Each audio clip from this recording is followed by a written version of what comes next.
All right, there you had a quick overview of leadership theory in 30 minutes or so. You know, we've had all this talk about different leadership theories, but the sort of the prevailing question is, well, what makes a leader really good? Have we been able to define that? So how does one become what we call an exemplary leader? Well, there's certain things that we know about. I mean, one thing is that leaders have to sort of carry themselves with poise and confidence. That if you're a shy violet, sometimes people tend to shy away from you. That you're encouraging, that you're positive. I mean, how many times do we aspire to be? Think about this for a moment. Think about someone who you would regard as an exceptional or an extraordinary leader. What is it about that person or those people that really set them apart? I would just say probably the way that they carry themselves, and like the aura around them. Okay, yeah, there's a certain sort of, like we said, referent power, but yeah, they have this sort of persona that says, oh, there's something about that guy. I mean, sometimes we call that charisma, don't we? Yeah. I mean, it's like, there's just something about that person that, yeah, they're just good to be around, and whatever they do, I want to do that too. What else? Did you have something? So I have a store manager that whenever I work with him, which is not very often, he'll say, thank you everybody for your hard work and different things like that. Like, he appreciates us. Okay. Even though there's a lot of things I would say that I don't like about what we have to do, but that really helps that he's saying thank you for what we're doing. So one thing that you recognize is that he acknowledges and he recognizes your contributions and he appreciates them. I mean, and he publicly appreciates them. And that's kind of a double-edged sword. Sometimes people don't like to be singled out for doing good work. And so as a leader, that's one of the reasons we talk about leaders have to be effective in learning their people, because if that makes you uncomfortable and puts you on edge, then I wouldn't want to bring you up in front of the group and say, oh, here, let's all give Sally a big hand here, because she's like, oh gosh, I'm not comfortable in that regard. So, but it's important that as a leader, you recognize what your followers need and want, and that you recognize and value and appreciate them for those contributions in the appropriate way. So that becomes important. What else? Anything else that comes to mind? Yeah. Knowledge in like the environment they work in. I mean, you don't want a leader that doesn't know what the hell he's doing. Yeah. You saw on the screen they're talking about technical skills. And oftentimes we want people who know how to do the job. If you're going to be my leader, I want you to at least have some understanding of what I'm going through, that you've walked in my shoes, you've been me, you know what it is. The best leader I worked with would really invest in his subordinates, so he was looking to move each individual person's career forward, to have them make advances in their character or whatever it was, and then on top of that, he also held himself to really high standards, so he definitely led by example. Okay, good. And those are, I think we're going to see a lot of these same sort of themes emerge here as we sort of talk about some of these qualities of exemplary leaders. Okay, one of the things that we've recognized, and two of the authors, or this pair of authors that I follow an awful lot when I teach a course on leadership at the University at Idaho, and Kouzes and Posner, and they've done studies. They've done 3 studies already, and I think they're in the process of the 4th study. And for the last 30 years, they've done this study about every decade, and the same exemplary qualities sort of emerge. And those are some of the things that you talked about, okay? But the one thing they say, to be a really good leader, you have to have credibility. That people have to believe you. That you do what you say you're going to do. And we have all kinds of things, little idioms for that, don't we? You walk the walk, you talk the talk, or you walk the talk. In other words, you do what you say you're going to do. That your actions speak louder than words. So credibility is fundamental to being a good leader. You have to have credibility. We'll talk in a minute here how to get credibility. But here's a little caveat to keep in mind. Credibility is difficult to get, and it is incredibly easy to lose. We don't instantly give people credibility. We may give them a podium to talk at for a little while, but until they prove themselves to us, we're probably not going to go and do what they want us to do. But if we finally agree that we're going to follow them, and then they do us wrong, how likely are we to do that a second time? So credibility is built on these 4 characteristics. And they surveyed over 80,000, over 800,000 different people who worked in some 40,000 different organizations, and asked them, what is it about leaders that make you like them or make you want to work for them? And of course, they had a very comprehensive list of some 200 different qualities, just about anything you could think of. But 4 consistently emerged every time they did this study. 4 came to the top. And at the top of that list was honesty. They were trustworthy. They had integrity. You could believe them. When they said it, they meant it.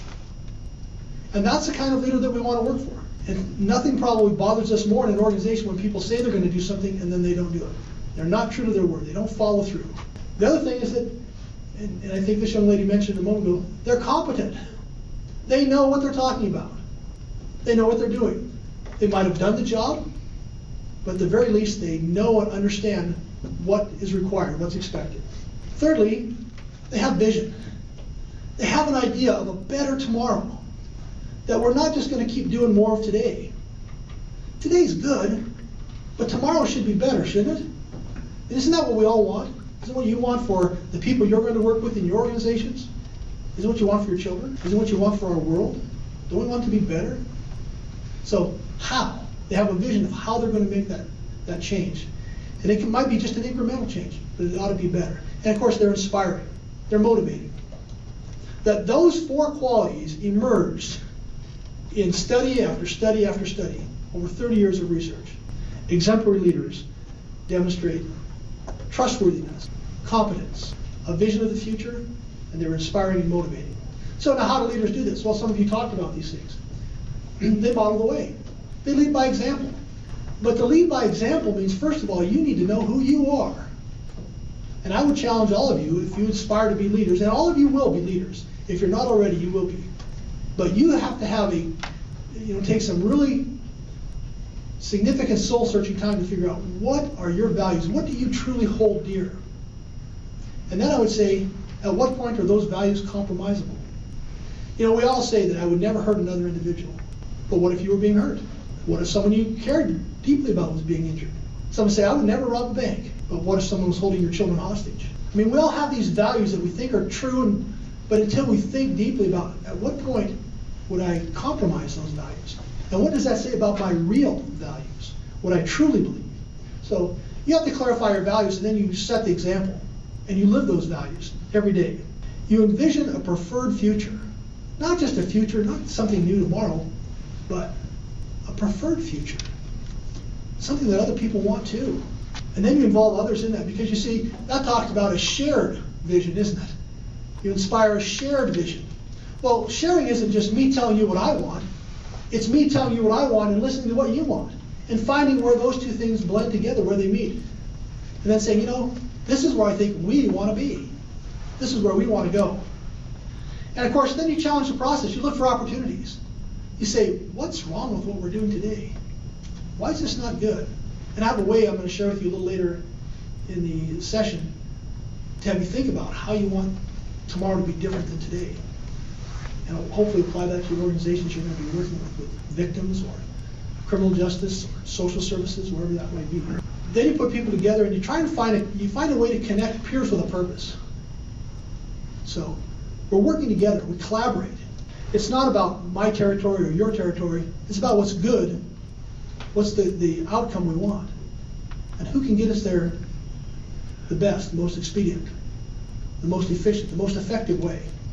Part of what we're dealing with in our society right now is we're sort of stuck in this transition period between an industrial mindset and efficiency, and we're transitioning into this sort of thing where, I don't care how long it takes, I just wanted to get right and being effective. But for a long time, especially in this country, we have kind of grown up on, it isn't about getting it right, it's about getting it right as quickly as you can. It doesn't have to be right, it just has to be kind of close to right.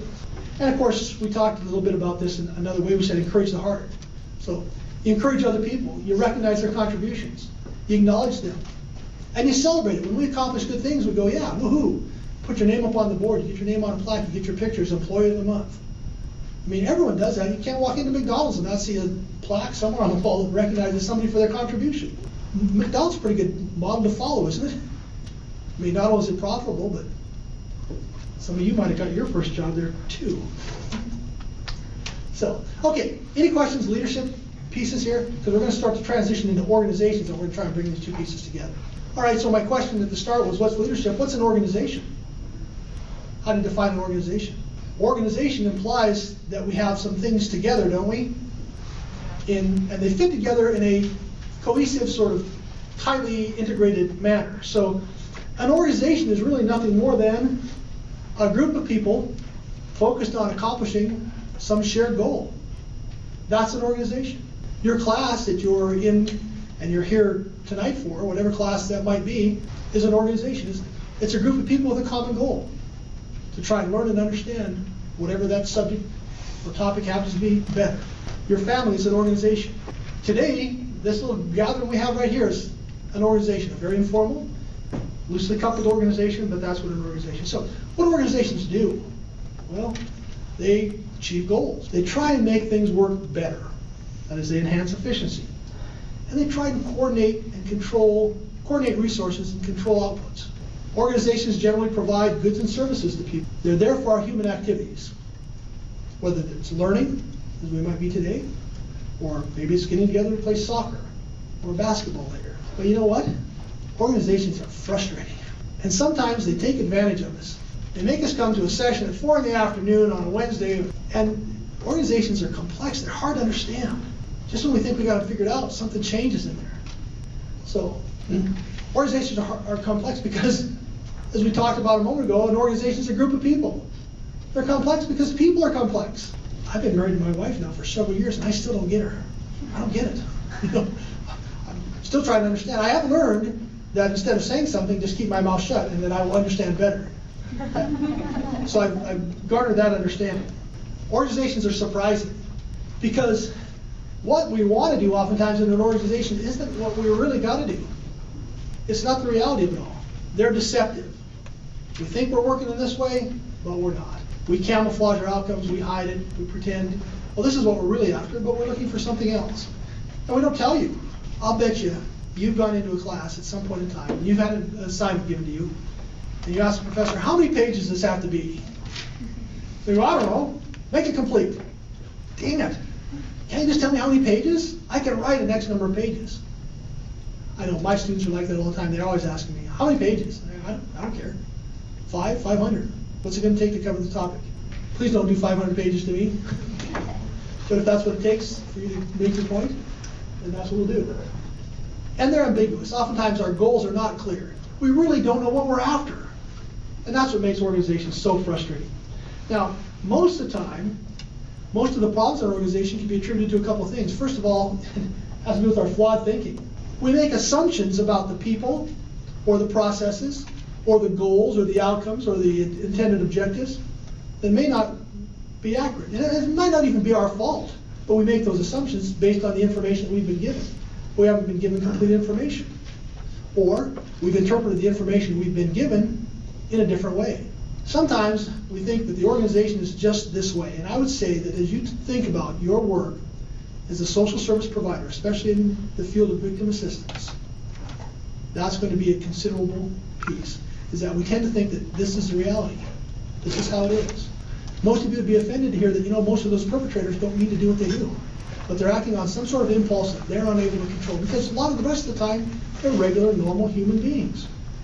I mean, think about some of the people who have been, for example, serial killers. They've been able to survive in society as normal people, and in some cases, I'm trying to remember who's the BTK guy down in Oklahoma, was it in Oklahoma or somewhere?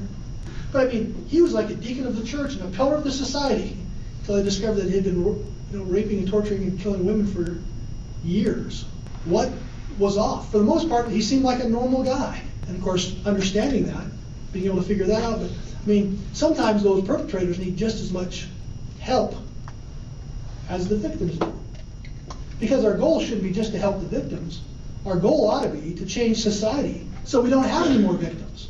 Now, I know that's probably an unrealistic goal, but it is a goal worth pursuing, isn't it?